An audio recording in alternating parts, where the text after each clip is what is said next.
everyone, and welcome to the Sports Doyen. We are here with a Premier League review for you, and the very first match that I don't think requires any kind of a description from our end. The biggest match of the weekend that we're going to cover for this week, of course, Spurs hosting City. And Karan, with your background, with the to dare is to do, and all of that, all of those monikers that go along with Spurs, the typical Jose Mourinho performance. I have the stats in front of me. It's a 34% possession masterclass by Jose Mourinho, and we've seen I think umpteen number of times him coming out and delivering such masterclasses over the past 20 years now. Just a stat for you guys as well. Tottenham, all in all, just had 2 shots, whether on or off target. So it is quite ridiculous how that match went about, but absolutely thoroughly well deserved. I felt Tottenham was a better team all throughout the match. How did you see the match, and how happy are you being top of the league? Oh, it was great. It was a brilliant match. What you said is completely true and rings through. It was, for me, it was a masterclass. It was a classic Mourinho masterclass, because everybody knows how City is going to play. Everybody knows how Mourinho is going to play, but still pulling it off after doing it so many times in the past, it was amazing. The cherry on top was going top of the table after the game and remaining there even after the weekend. So what I thought of this match was, even though you look at the stats, right? You said the stats. The stats were 2-0 to Tottenham, and 2 shots on target for Tottenham, and then everything else for City. But the one thing that stood out for me was it was an extremely measured performance. It seemed like all the Spurs players knew exactly what they had to do in possession and out of possession and in transition. When you have Sissoko himself proactively getting into the back line to give cover to Aurier, that's a great sign for Spurs. And I think overall it just seems like the players have bought into the Mourinho system. They've bought into the philosophy. They are seeing the benefits of it, because Spurs are winning, not just like this, right? Not just playing the counter masterclass, but they're also grinding out games. If you look at the last few games, they've ground out those games against the lower oppositions that you expect to win. And I'm looking forward to the rest of the season. Although the upcoming fixtures will tell, because the upcoming fixtures are quite tricky. They're a real test, I think. You guys have Chelsea, Liverpool, in the upcoming next 3 fixtures. Chelsea, Arsenal and Liverpool. Palace, then one more, then Liverpool. So I think after maybe like 3 or 4 weeks from now, we can truly answer the fact that whether Tottenham are in a title race or not. I agree, but I would say good signs. I would say that they're positive indication. All right, from Srinivas, first of all, a very warm welcome. Welcome back to the channel, and I know not the most pleasant circumstances, but just carrying on from what Karan said, talked about positive vibes, talked about some really telling stats that we did mention in the beginning. Just a question to you. I'm not going to quote any stats. I'm not going to quote anything else. I'm just going to quote your own manager. Comes out in the post-match press conference. It's like a cut, copy, paste, repeat with every press conference wherein his style of play has been found out by a counter-attacking team. Saw it for one of the very first times in the Premier League was Leicester in the 16-17 season, if you remember, when Leicester outplayed City with those 2 aerial balls, and Vardy ended up scoring, and I don't remember who was the second goal, but Leicester did win 2-0 or something like that on that night. We've seen that happen a couple of times. We saw that last year as well. A couple of teams found City out, and they were able to overturn their level of possession dominance into something of a very effective counter punch. Mourinho sort of just did the same thing. Does it irritate you as a City fan? Because even before the match is played, this is one way, probably the only way they can get us. And they do get you guys. It's almost all of the time. Wow, that's a long question.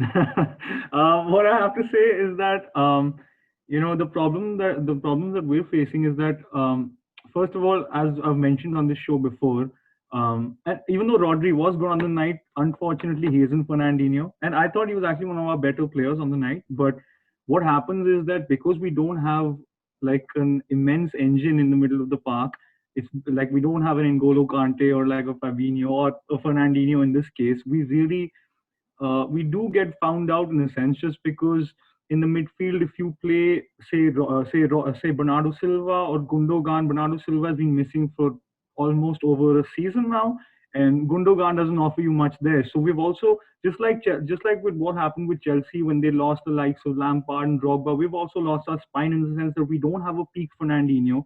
We also don't have a peak David Silva. If you want to play a system with two free eights, you've got to have an incredible defensive midfield, and we don't have that. So that's why what happens is that when the team counters, like Spurs did so well, you're it's not about even being irritated. I am nervous because I know that they're gonna, especially with Son and Kane, gonna kill you on the break. And I think Yeah. Bergwijn was very good on the night as well. Yes, I So agree. yeah, Bergwijn was very good. So yeah, I mean, I think that's something we're missing. And I wish if we go into the January transfer window, I wish we signed Dennis Zakaria because from what I've heard, and especially for 40 million, I think it'd be a brilliant signing. But talking about the game itself, I think as I told you in the podcast that we recorded together, you mentioned how City were playing well. I said City are not playing well at all. I mean, sure, you can beat teams in the Champions League 3-0 when you're playing Olympiacos and Porto and Marseille, but in general, we've been very poor. We lack a lot of ideas.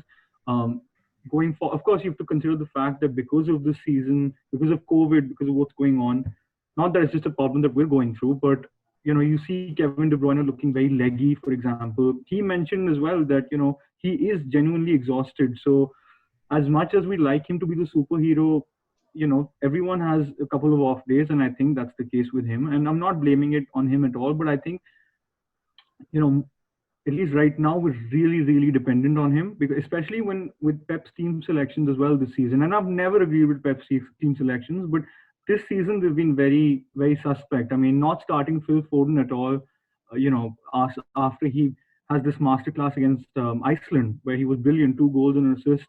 I don't know why he didn't start him, because that effectively means that you're like, okay, KDB goes into the game, and if he smashes Spurs, great. If he doesn't, we come out with a loss or a draw. So I think you take Pep's team selections, you take our inverted wingers as well. We used to have Sane and Sterling on the right and left, and they used to stretch the pitch. And when you saw our game against Spurs, it was so narrow that like we could have had 5,000 shots. We could have played for 270 minutes and we wouldn't have scored a goal because we had no ideas. And especially when you see how it was a Mourinho masterclass, because if you notice our left hand side, they had Aurier who was brilliant, and they also had Sissoko. So our left hand side was finished. Hoiberg as well was incredible. So I think in the midfield is where we're lacking a lot, because our midfield used to be peak KDB. I mean, KDB is still amazing. Peak David Silva and peak Fernandinho. And now we have Rodri, who's a good player, of course. Gundogan, who's not good enough to start for us, and a tired KDB. So, I mean, it's not the best, is it? And Bernardo Silva and Mahrez especially. I mean, I want to touch on Mahrez because lots of our opposition fans often talk about how we're very lucky to have Mahrez. And I do agree that, like, as a technician, he is up there with the best, but his footballing IQ is definitely not. He's super predictable. He holds the ball up a lot, you know, and his decision making on the night was just appalling. Like, he goes past Reguilon, and then you're like, why do you keep trying to shoot with your right foot? Like, you're not, you can't do that. And like, beat your man and shoot. Like, he would do like 5,000 step overs and then lose the ball, and it was just very predictable. Same with Bernardo Silva. Like, I don't know what he offers anymore. He used to be like really really good. He was very good in the 2018-19 season, but now you don't know what he offers. He's not a midfielder. He's not really a right winger. I don't know what he is. So I think he needs to really sort himself out. So yeah, I think Pep needs to do a lot in terms of just rejigging the squad in terms of not even after this season in terms of who we actually invest in, but just in general to find the right combination and to just reinvent the squad. Because at the moment I don't see any great signs, because you can say that we have incredible players, but if you talk about our shape and if you just talk about a general system, this result was not unpredictable at all. Like if you'd asked me, if you'd done a preview for this, and if you'd asked me, I'd be like, it'd be a draw, maybe we lose. So it wasn't a shock. It is very disappointing, and I think Pep needs to do a lot because right now, if we play like this, I mean, top four is going to be tough. So we need to do a lot. So yeah, that's pretty much it for me. Yeah, and just adding on to that, Susheel, we spoke about De Bruyne last time, and you made a pretty controversial statement, by talking about him and at his peak and something like that. I'm not going to touch on that, but I am going to touch on the fact that, as we've seen over the past, I would say 5 years, Srinivas, De Bruyne has been at City. 5 years now. Yeah, 5-6, yeah. 2015-16. Yeah, this is the 6th season. Yeah. So the 5 completed seasons he's been at the club. You can count the level of players that he has had who have helped him in the attack or in the midfield. You can count, as in there are so many world-class players that you could really count them on both hands. You had Silva, you had the Silva brothers earlier. I agree with Srinivas here. I do not understand what's happened to Bernardo there because it's been more than a season. It's a season and a half that he's been just wandering around what's happening. So as Anurag told us, Real Sociedad is at top of the table. La Liga, the David Silva effect there. What is the issue? Because it feels like, as Srinivas puts it quite rightly, if De Bruyne doesn't do it, I don't think anyone in City will do it. And you have the good news of Aguero now being fit, but really on a 32-and-a-half-year-old Aguero, how much are you really banking upon? Yeah, I think while Srinivas has given a pretty comprehensive assessment of what's wrong with City going forward, I think there's more to be said about the way they defend on the pitch. And I'm not talking about defense as in their back five. I'm talking about their pressing in general is not as effective as it used to be in the past. When you have, just think about 2 seasons ago, they had Aguero, Sterling, Sane, Silva, sort of 3 out of those 4 would be starting up front. And then you had David Silva, Fernandinho, and KDB. That, when you think about it in hindsight, is probably one of the best Premier League midfield and forward lines ever, right? Compare that with what they have today. They've lost Sane, they've lost David Silva, right? Bernardo Silva is in some senses regressed. KDB, as Srinivas mentioned, he's just tired, right? He's not a bad player. He's one of the best players in the world. But the fatigue is showing, like it is for a lot of players in a lot of teams. But more so for him because of just his quality. He's asked to do more in each game. And obviously Aguero's been in and out of the squad over the last, let's say, year or so.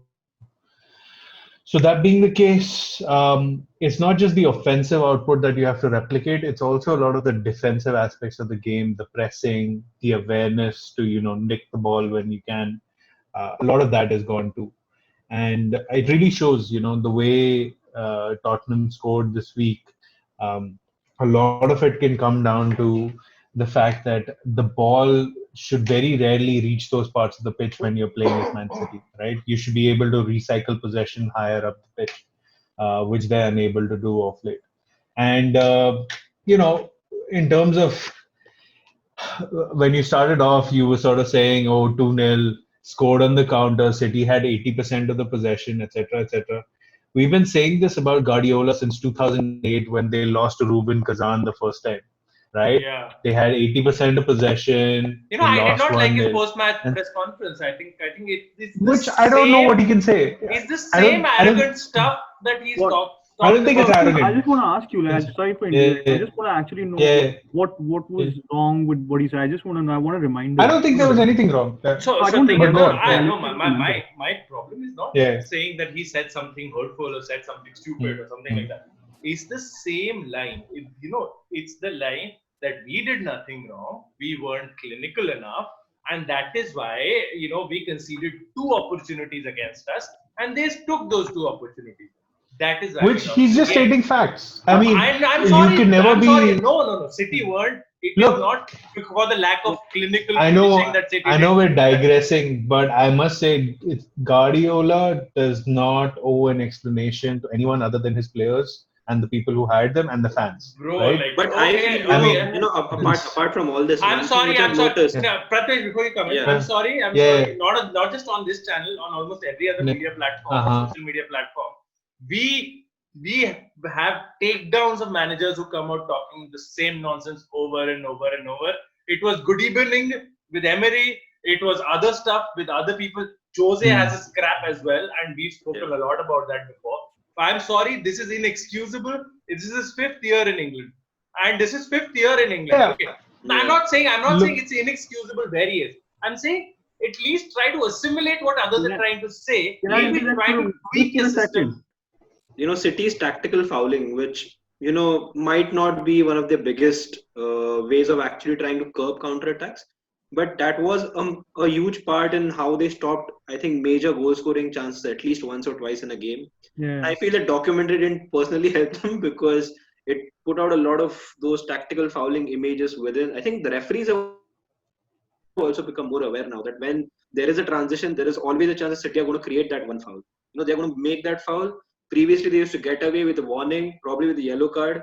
Last season we saw at Tottenham Hotspur Stadium itself, I remember, because Zinchenko was earlier yellow carded, and any other day, if Zinchenko had made that second attempt to get the ball, he might not have received that second yellow. But now the fans, I think the referees have now become very aware of the fact that City have this tendency of doing that.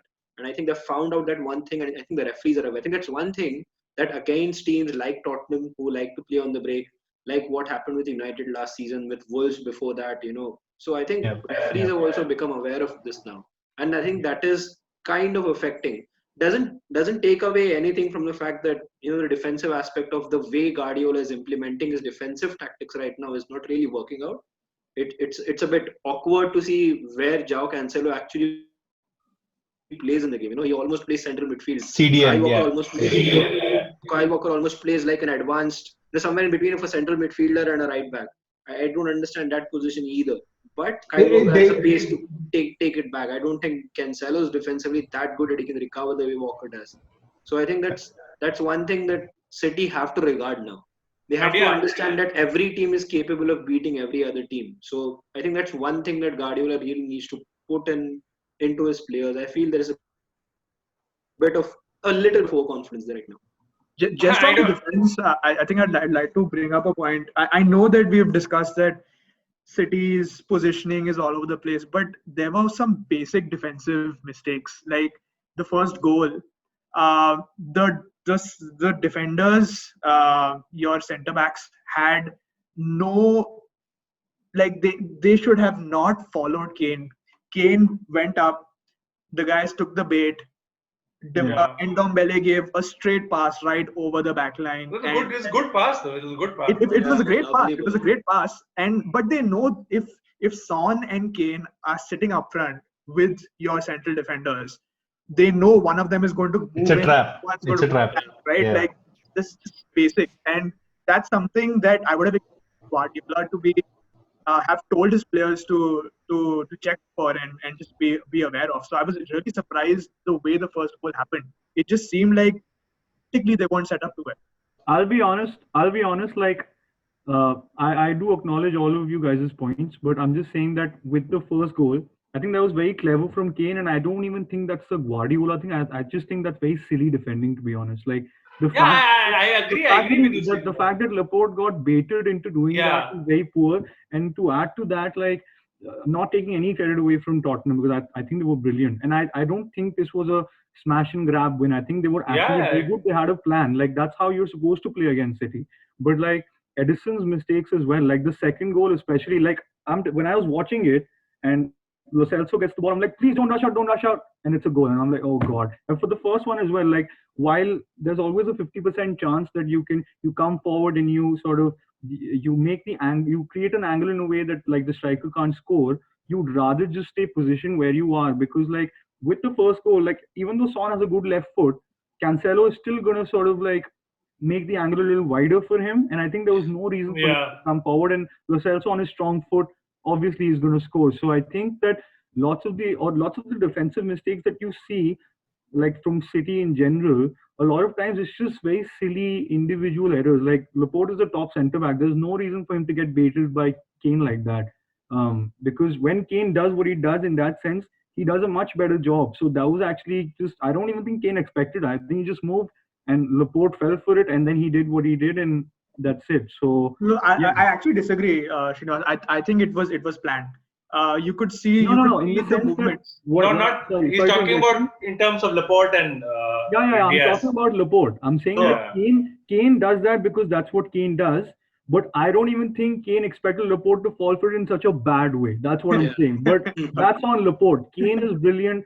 Ninth assist this season. I say it all the time. Yeah. Even when Kane was out of the team, or when there was this huge debate about whether Kane should start the Champions League final, in my opinion, Kane is the most complete forward in world football, and maybe on form is the best player in the world.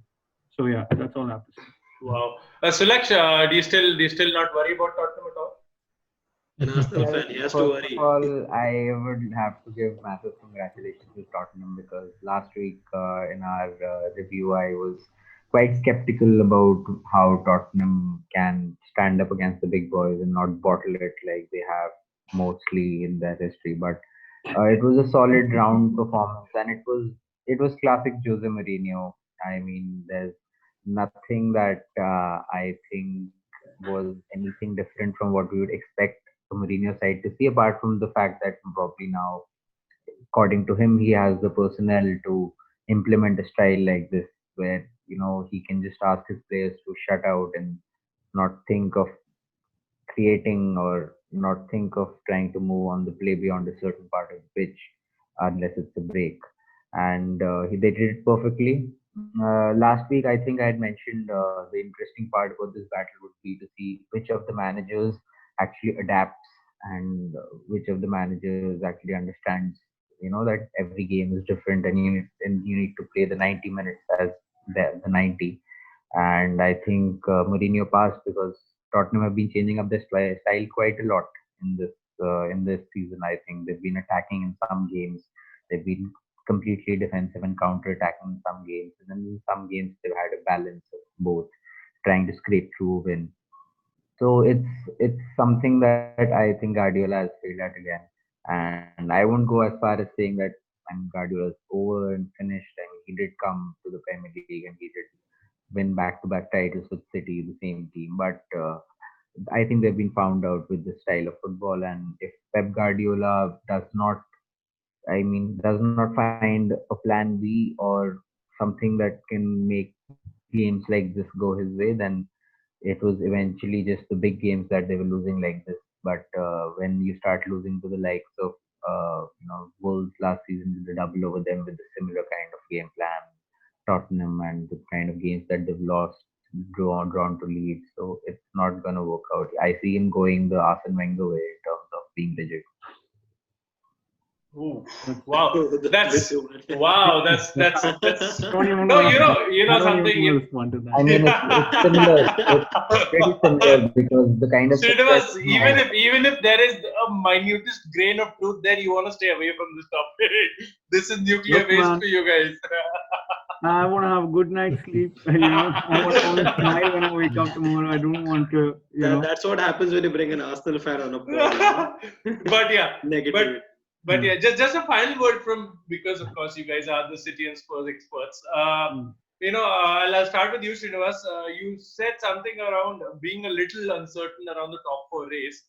Do you really think, considering the fact that I'm sure the board will back Pep in the winter transfer window, he will get a couple of bodies in, probably a central midfielder, as you talked about, Zakaria you talked about. Yeah, right? Zakaria.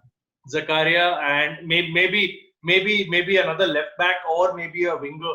I'm not entirely sure exactly what City's plans would be. But do you honestly believe that the top 4 could be a difficult task this season for you guys? Look, if I'm being realistic, and it's very reactionary to say that we're not going to make top 4. Because let me just paint the picture for you, Srinivas. You guys, for all the horrible season starts to the season that you've had, still just 6 points behind the top 4 with the game. Yeah, I'm not worried when you look at the bigger picture. I mean, there's 30 more games to play, so like in that sense, I'm very relaxed. I always feel you should have at least in some cases, you should have a prepare for the worst rather than hope for the best sort of strategy. So with this as well, like we have enough quality to still smash most teams in the league, and we're right up there amongst the best. I mean, because we are a great team. It's not only because we have great players, but I just feel that it's not even a case of like Pep being found out. It's more of a case of, okay, we don't have the same quality we used to. Let's adapt. And I know it won't be easy to adapt because we don't have a peak Sergio Aguero, in the sense that Aguero's fit, but like Pep said that we're going to ease him in. So there's no Aguero. I think that makes all the sense in the world to ease him in, not exactly not and use exactly him for another injury. Exactly. And as I mentioned before, we don't have a peak Fernandinho. David Silva is balling at Real Sociedad. So like we have a lot of cogs missing there. So I think you can just adapt the system, and that's on Pep. Like that's what Pep. If Pep can't do it, no problem, because as Sulaksh mentioned, he still came to this league, still smashed it with 2 back-to-back leagues, and we're always going to be grateful. But at the same time, I think this is a test where we see how he adapts this team. So like I don't want to stretch this for too long, but just one thing I want to mention is that like I talked about the inverted wingers, and I talked about how we used to have Sterling and Sane, and they used to make the pitch very wide. And that's something that we've missed a lot this season. And that's what we did against Marseille in the Champions League, where we played Foden as a left winger. We played Sterling on the right, which is somewhere I want to see, which somewhere I wanted to see him for a very long time. And in that game, while you could see Foden was struggling a bit just because Foden is not a left winger, he still battled his way and he got the man of the match, and we made the pitch very wide. And Pep acknowledged this in the post-match presser. So I think there's these little alterations you can make, and if you do that, and if the defenders don't make individual errors, or if things like that don't happen, we're good. In general, we still have a great team. Like you can say that Cancelo is not the best defensively, and I agree with that. But like against Liverpool, for example, he was excellent. So, and he's been great throughout. And if he is playing that role in midfield, and if he does lose the ball, that's not really his fault, if that makes sense, because Walker plays that role perfectly. So it's on Pep to adapt the system. If he adapts it, it's great. If he doesn't, the Premier League is very competitive. So like, especially in this season, like if you think things are going to be very predictable, you should not think that. This season is very tough. You have Champions League games every week. So it's obviously going to take a toll on the players. So I think it's all on Pep to adapt the system. Whether we rebuild in the next season and get Zakaria, get Messi, that's a different conversation. But it's the system. If the system is great, the players will work. If the players are great and the system is not, it's not going to work. So that's all I have to say on this. And if that happens, if we adapt the system, then I still think we could fight for the title. To be honest, we still could, because I don't think this is. I don't think Liverpool are that far ahead. No, but I agree with you. I think Liverpool are not that far ahead, but I do think that even with these injuries, Liverpool have stable enough players to deputize in those positions. When we lost Laporte, we had Nicolas Otamendi, who's a car crash. These guys still have Fabinho and Matip. So also in that sense, I'll probably make a slightly more controversial statement here. But I think in that sense, for a new player coming into a team, it's much easier to understand and assimilate the Klopp system than it is the Pep system. Yeah, Pep system is very complicated. But yeah, I mean that's another conversation. All I'm saying is that if we play the way we're playing, we shouldn't be arrogant enough to think, oh, we'll make top 4. Like you don't get any free lunches in the Premier League. So that's all. Yeah. What about you, Karan? What hopes from the team? I'm sure you must have started this season with the hope that want the manager to get a top 4 finish, and then let's build on this. But the crazy way in which this league has panned out, do you really think you guys have a tilt at a major title here? It could be, of course, be the Premier League, but I think it could be a Europa League tilt or an FA Cup tilt or a League Cup tilt at this point. Yeah, so my strong feeling is there is a trophy in this season, right? It might be one of the cups, it might be Europa. For the Premier League, I think we'll be top 4 definitely. I think Mourinho's is giving evidence of having inculcated a culture change in the players, a mentality change, which was the biggest thing that Spurs needed, right? Like you need to get rid of the bottle attack. You just need to do it. And I think them scraping out these games with lower oppositions, just sticking to the plan with tough oppositions like City. That's a great sign for me. When it comes to the title tilt for the Premier League, let's chat again on December 19th, because Spurs play Chelsea, Arsenal, Palace, Pool, Leicester. Right, the night of December 19th. If Spurs are top there or thereabouts, I'd be much more confident in saying that Spurs are real contenders for a title this season. But things are looking up. Things are looking good.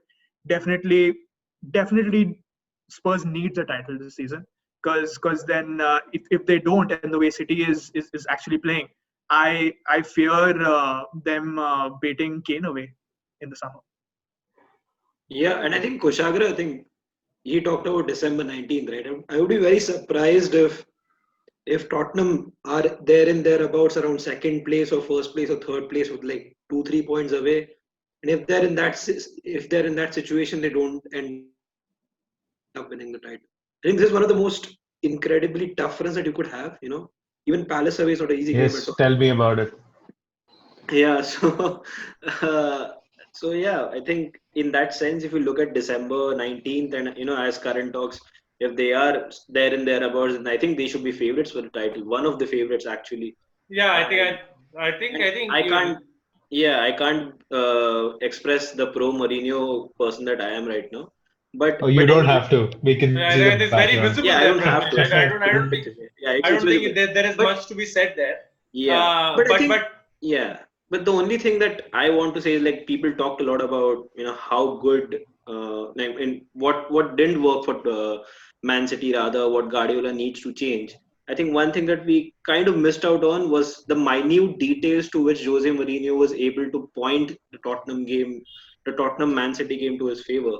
Like, he was actually able to understand where the defenders are culpable to making mistakes. Like, I think, like Aurier for Tottenham, he's capable of giving entirely bullshit fouls away, bullshit penalties away.